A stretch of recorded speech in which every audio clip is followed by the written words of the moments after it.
NATO has begun testing new drone technologies at bases in Troia, Portugal and the Netherlands this week as the alliance works to prepare against emerging threats.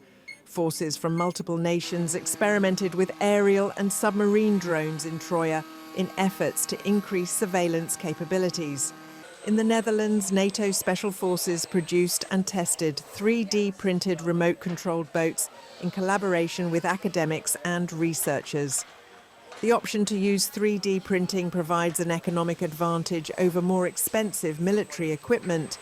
Have you seen the incident in Poland? You have to send very expensive jet fighters against very cheap air drone, and in the maritime domain is the same. So with very cheap machine like a 3D printing, we are able to realize a very low cost surface or other things in order to have a less impact on our economics. The experiments drew on experience from the war in Ukraine, where the use of aerial drones and uncrewed boats has developed rapidly. Special forces from Ukraine took part in the exercise in the Netherlands. The exercise also included companies developing sensors to detect threats to critical underwater infrastructure, such as pipelines and cables in the North and Baltic Seas.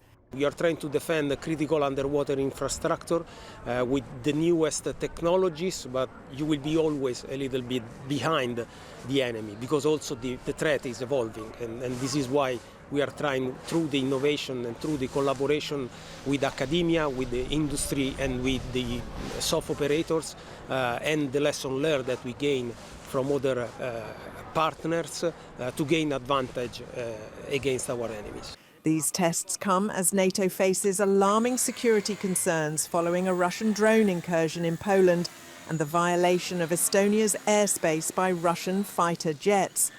Some European officials say the Russian disruptions have exposed the vulnerability of European airspace at a time of high tensions between Moscow and NATO.